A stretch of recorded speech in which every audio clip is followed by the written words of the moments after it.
మంచిది. ప్రేమ బిడ్డలారా, మనం ఒకసారి బైబిల్ గ్రంథం వెళ్ళినట్టయితే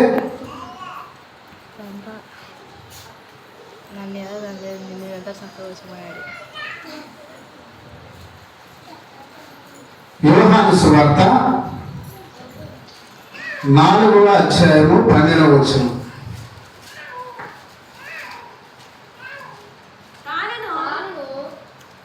యోహాను సువార్త 4వ అధ్యాయము 12వ వచనం చదవమ్మా.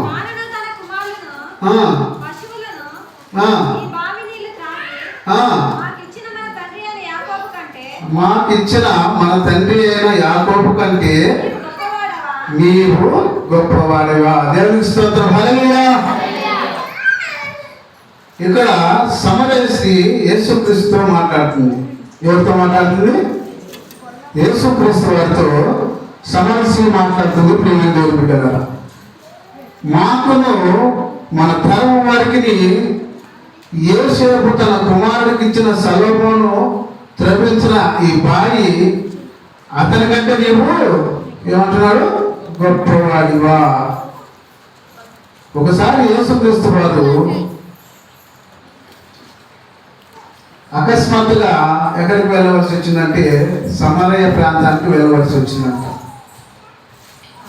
సమరయ ప్రాంతానికి వెళ్ళవలసి వచ్చింది. ఆ కింద చూసుకున్నట్లయితే అయితే ఆయన యేసు బాప్తిస్మం ఆయన సమరయ మార్గమునకు వెళ్ళవలసి వచ్చిన అని 4వ వచనం చూసుకున్నట్టు ఉందా?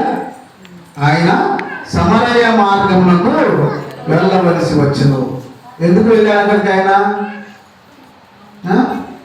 ఆయనకు అవసరం వచ్చినట్టు అక్కడికి వెళ్ళాలి. ఏం అవసరం ఆయనకు? సమరయ అనే ప్రాంతానికి ఆయన వెళ్ళవలసి వచ్చిండేమో. కనుక ప్రియమైన దేవుని బిడ్డలారా, సమరయ ప్రాంతానికి యేసుక్రీస్తు వారు వెళ్ళారు. దాదాపుగా ఆ ప్రాంతానికి ఆయన వెళ్ళేటప్పుడు 3 గంటల సమయం అయింది. ఎంత అయిందంట? 3 గంటల సమయం అయింది. ఆ బావి దగ్గరికి వెళ్ళినప్పుడు ఆయన దాహం కొని ఉన్నాడు. దేవునికి స్తోత్రం. హల్లెలూయా. ఏం కొని ఉన్నాడు? దాహం కొని ఉన్నాడు. ఈ వచనాన్ని మనము కంపేర్ చేసుకున్నట్లయితే యేసుక్రీస్తు సిలువ వేసిన తర్వాత 3 గంటల ప్రాంతంలో ఆయన శిలువ మీద ఒక మాట వచ్చినాడు. దేవునికి స్తోత్రం. హల్లెలూయా. నేను తప్పుకొచ్చున్నాను అంటాడు. అయితే యేసుక్రీస్తు శిలువ మీద తప్పుకున్నది అయితే ఆత్మీయ తప్పుక. ఎక్కడైతే ఆయన ఆ శరీరానుసారంగా తప్పుకున్నాడు. ఎందుకంటే ఆయన నడుచుకుంటూ ఆ ప్రాంతానికి వారి శిష్యులతో పాటు వచ్చాడు. వచ్చిన తర్వాత మంచి ఎండ ఆ సమయంలో ఆ ప్రాంతానికి వచ్చినప్పుడు దాహం కొని ఉన్నాడు. అక్కడ సమరయస్త్రీ చదువు ఒకసారి. ఆ ఊరికి యేసు ప్రభు ప్రయాణం అలసి ఉన్న రీతిని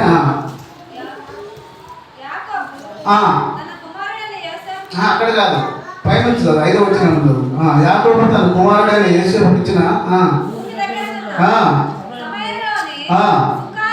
సుకారణ ఊరికి వచ్చెను. అక్కడ యాకోబు బావి ఉన్నాడు కనుక యేసు ప్రయాణం వలన అలసి ఉన్న రీతిని ఆ బావి వద్ద కూర్చుండెను. అప్పటికి ఇంచుమించు 12 గంటలు ఆయన సమరయస్త్రీ అక్కడికి రాక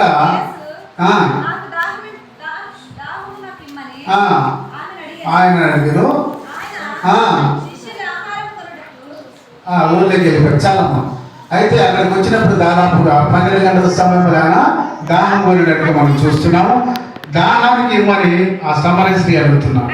అయితే ఆమె ఏమంటుందంటే, మీరైతే వీధులు, నేనైతే సమరయురాలిని, నేను మీకు దాహానికి ఎలా ఇవ్వాలని అడుగుతారు. అయితే యేసుక్రీస్తు వారు అంటున్నారు, చదువు కింది చదువు.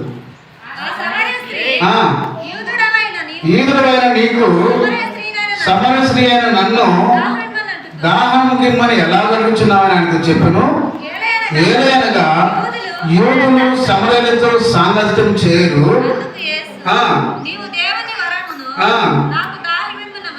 అడుగుచున్నావు ఎవడు అని